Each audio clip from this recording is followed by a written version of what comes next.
Aesop's Fables. So they have been introduced and reinforced all of those important life lessons. So for us as adults, it's good to hear as well. So I think when you leave tonight, you'll have a little extra pep in your step. Out of courtesy to our celebrities behind the curtain, please silence your phones. And then I invite you to sit back, relax, and enjoy our Webster winners. Woo!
In a garden far away, a farmer worked hard each day, planting some crops on a hilltop with never a holiday.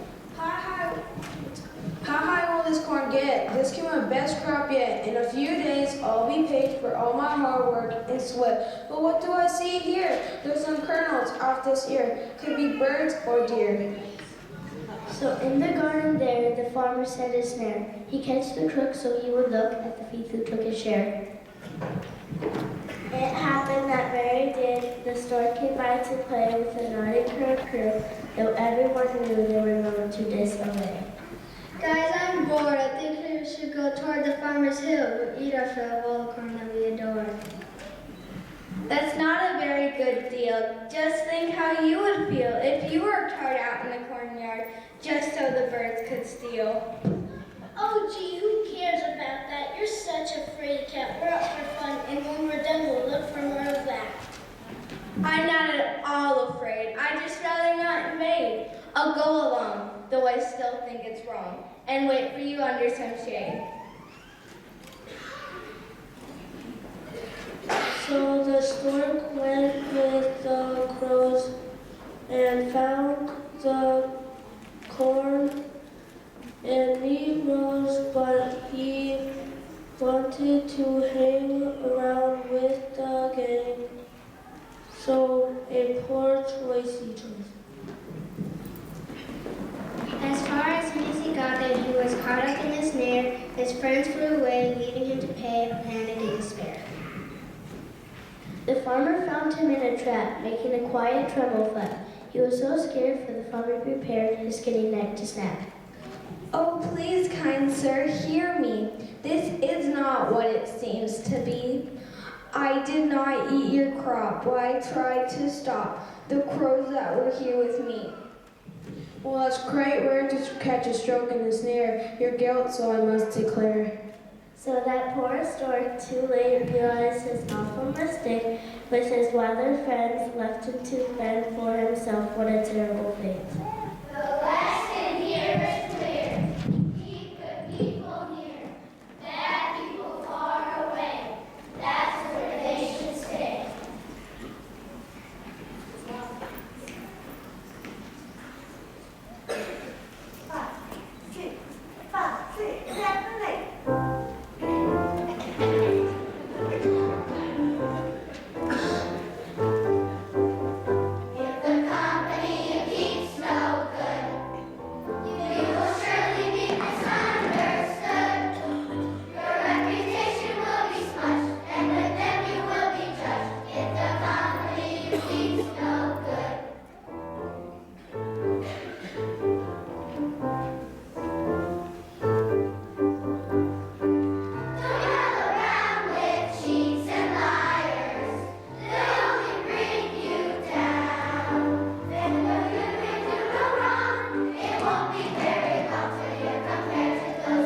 The mighty lion was napping with eyes closed when a tiny little mouse ran across his nose. The lion awoke with a roar and pinned the mouse to the floor, preparing to hit him with the mighty lion blow. Oh, please, Your Highness, spare me. The mouse began to plead. Although you are braver, I'll do you a favor if you will let me go free. You can do something for me? The lion replied with glee. Why, you are so small, there is nothing at all with which I think you could be. Oh, but sir, you can never tell. My size could serve you quite well. My hearing is strong and my nose is quite long with an excellent sense of smell. What good could that ever do? Even if your boasting is true. You make me laugh. So on your behalf, I'll give your freedom to you. Dear lion, you will not regret this decision, for I won't forget your kindness to me by letting me free. I'm forever in your debt. One day later, the lion was walking through the jungle, quietly stalking. He was caught in a trap by strong ropes he was wrapped, and he could be heard loudly squawking. Though the mouse was much further away, he perked his ears up to the fray. For his friend was in trouble, he was sure of a double, for he had a debt to repay. Calm down, relax. For nets are my favorite snare. I'll start at the top, and I will not stop until you can escape through the cracks. And that mouse was true to his word, although it may sound absurd through the rest of the day. He gnawed away, refusing to be deterred. When the lion was finally free, he actually had to agree that the mouse had repaid the kindness displayed just as he gave it to you. Let this be a lesson to all that no kindness, however small, is ever wasted. We each of us have a chance to give up to all.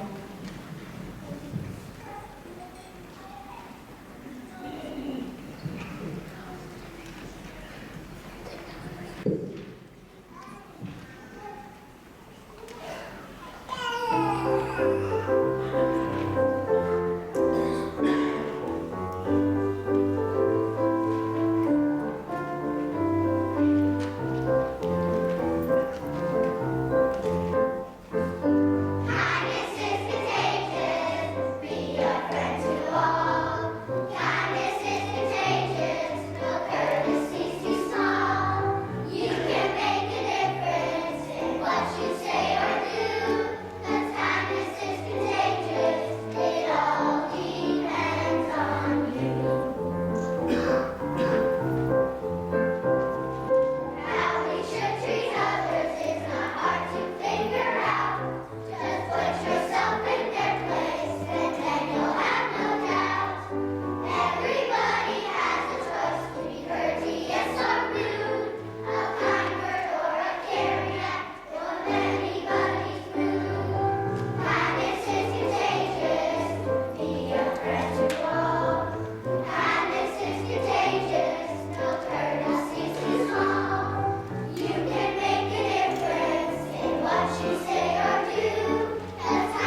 shepherd boy was bored to tears after counting his sheep for several years. Now everyone knows that counting sheep can easily put a boy to sleep. He carefully washed them every day and made fresh sure that none would stray. But unlike a girl known as Little Bo Peep, he dreaded the job of tending the sheep. He carefully Our shepherd boy tried to find a way to get him through his boring day. But in his attempt to stay awake, he devised a plan. That was one big mistake. But how was a shepherd boy to know that crying wolf was not the way to go? This job of tending sheep has really got me down. It's time to play a trick on all those folks who live in town. I'll cry out, wolf, wolf, wolf, and they'll all come to run. Won't that be a really naughty way to have some fun? Wolf, wolf, wolf, come help me if you can. He may eat my sheep if you don't lend a hand.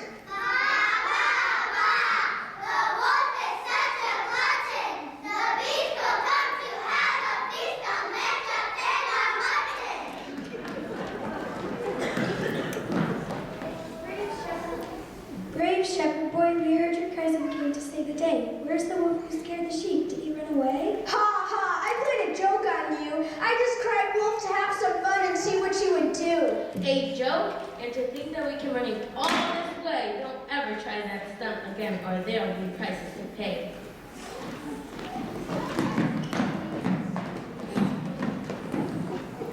Some days had passed, and all was well. The cows were in the meadow, and the sheep were in the dell. But it wasn't long before our shepherd friend decided to play a nasty trick again. Since tending sheep is such a bore, I think I'll cry out wolf once more. Wolf, wolf, please come now. He may eat my sheep. He may eat your cow. We're here, don't fear. We've come to save your sheep. But if you've told another lie, I'll be in trouble deep. You're all a bunch of silly fools who come when you hear crying. There's no wolf here, so go back home, because I was only lying. Lying, lying. Do you know what you have done? Telling lies is not a joke and no way to have fun. There'll come a day when you need help and won't know what to do. But since you lied so many times, don't call us, we'll call you. Baba, I'm very brave. No wolf can frighten me. I'll huff and puff and strut my step. Yes, that's how it will be. The villagers were hopping mad as they stormed off in a huff, for it was pretty clear to see that they had had enough. And as they predicted, it would not be very long before that foolish shepherd boy would sing a different song.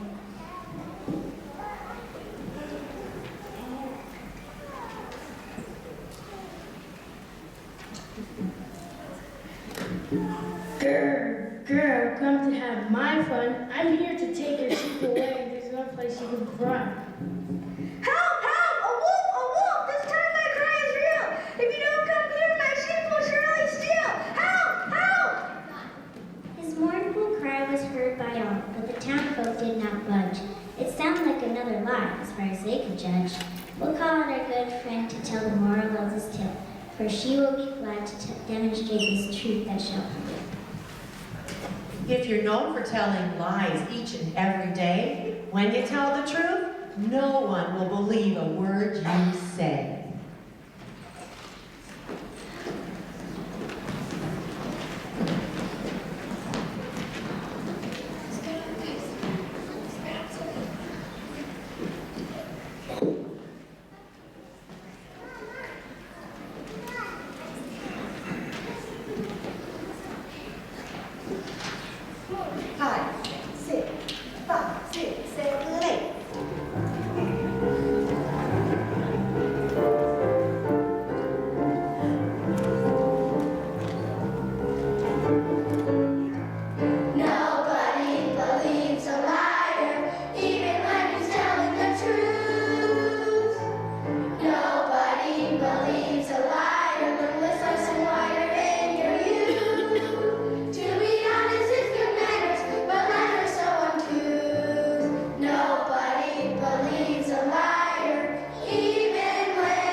should have worried about.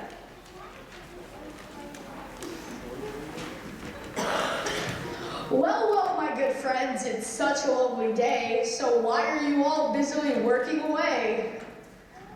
We anticipate a cold winter season, so we're stocking up for very good reason. How foolish to waste a lovely spring day while you all could be out at play. You won't catch me doing those kinds of things. I'll be dancing and singing and testing my wings.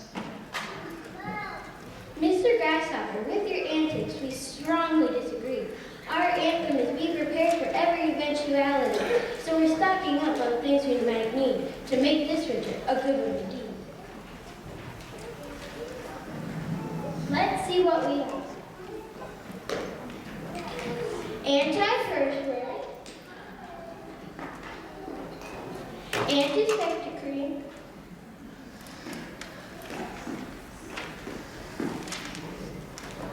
and antifreeze too. Don't forget the antifreeze too, because nothing else will do. Winter's months away, so why should I worry? There's plenty of time, no need to hurry. If you don't enjoy life while you're in your prime, you'll all be antiques before your time. He's so antagonizing. Now I feel sick.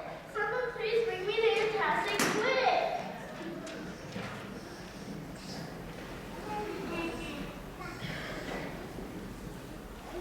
As might be expected, the cold weather came, and the foolish grasshopper was put to shame.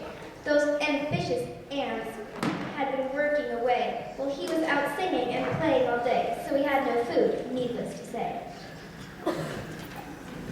When he begged them for a morsel, a bug or a cricket, they told him no way they'd be his meal ticket. They warned him not to come around anymore and said, go sing for your supper at some other door. The moral of this story is pretty clear, if I might say. Don't put off till tomorrow what can be done today.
Down on a sunny hill green, through the finest vineyard of grapes, the grapes so ripe, the most delicious type, was such a sight serene.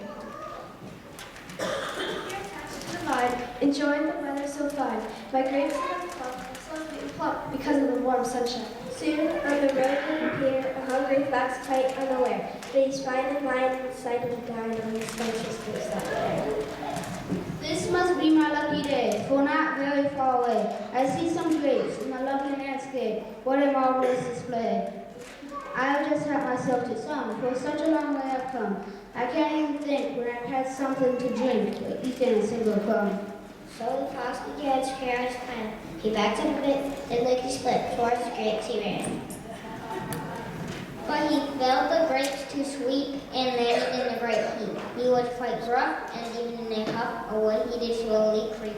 Those grapes aren't any good. I only eat them if I could. For by my lunch hour, I'm sure they were sour. I'll avoid them as I should. And so the fox left that place with a sour grape look on his face. What he couldn't have, he considered quite bad. His attitude was such a disgrace.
There once was a selfish hare, and for others he had a care. He was bullied and teased with the greatest of ease, and he's had anyone anywhere.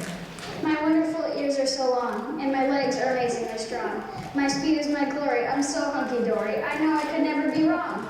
Just look at this poor creature here, she makes it so easy to jeer. She moves oh so slow, it's hard to know if she will ever appear. Please don't make fun of my pace. My movements have much style and grace.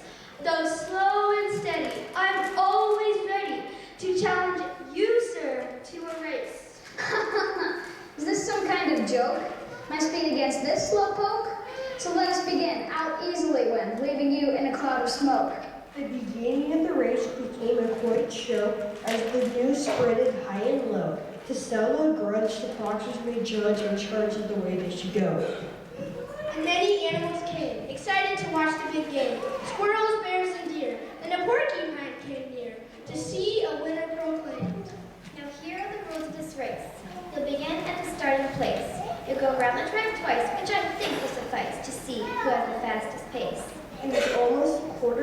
setting as they stood at the starting line. On the show. On your mark, get set, go! Said the raccoon. The hare pulled quickly ahead as past the tortoise he sped. He was heard to jeer as he ran near. This turtle is out of her head. When the hare was grabbed by a mouse, he began to be quite hot. He interrupted his quest to take a short rest on a cool grassy spot. As the hare was asleep on the lawn, the tortoise trudged steadily on. He passed by the hare, who slept unaware, until he awoke with a yawn. That was such a nice news. And now I'll just put on my shoes to finish the job and bow to the mob. That tortoise is bound to lose.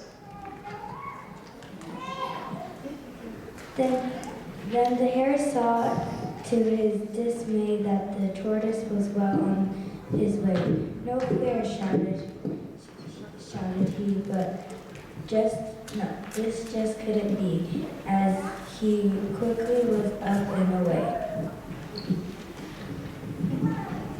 When the tortoise did not miss a beat as the hare dashed up from his seat, she crossed the line feeling quite fine, and at last the race was complete. The hare hung his head in shame as the tortoise received the fame from the turtle's protesters, helped her go to the distance and beat the hare on his own game. Here are some thoughts to your race if you want to finish in first place. Don't rush right through it. Take the time to do it. For slow and steady wins the race.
uniform this for you. We've worked very hard on it. The kids have had a great time. They enjoyed the costumes and they enjoyed their parts. There was a lot of kids up here who you saw with narration papers. That's because students did not come. Some of the students were not able to come tonight. So those kids literally, last minute, will you do this part? We even pulled one girl out of the audience. So those kids, that was a lot of pressure, and they did a great job.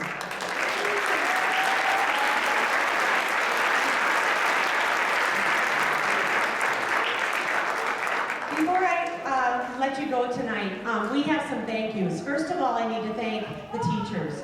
They have really worked hard from helping me with costumes to videoing tonight to letting me have their kids whenever I say, and oh, I'm sorry, I took extra time, and they're all like, it's all good, it's fine, it's fine. So they are so wonderful to work with, and also I have such great support from Mrs. Riken and the whole school and staff, so I'd like to thank all of them very much.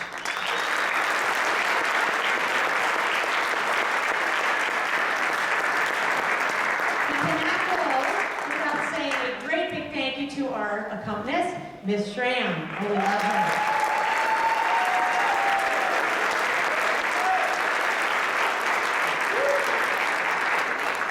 So we hope you enjoyed this evening. You know it's Read Across America Week, and so everybody has to go home and read a book and get their ticket signed so they can maybe win a prize tomorrow. So, 20 minutes of reading tonight yet. Oh boy, Mrs. Leader's asking for a lot, I know. So if you have time, make sure you try to get that in. Okay, because it's a Read Across America Week. Also, we're going to dismiss by class today, so I'm going to start with the first graders. They're going to head out that hallway. Mrs. Gravel will be over there. The first graders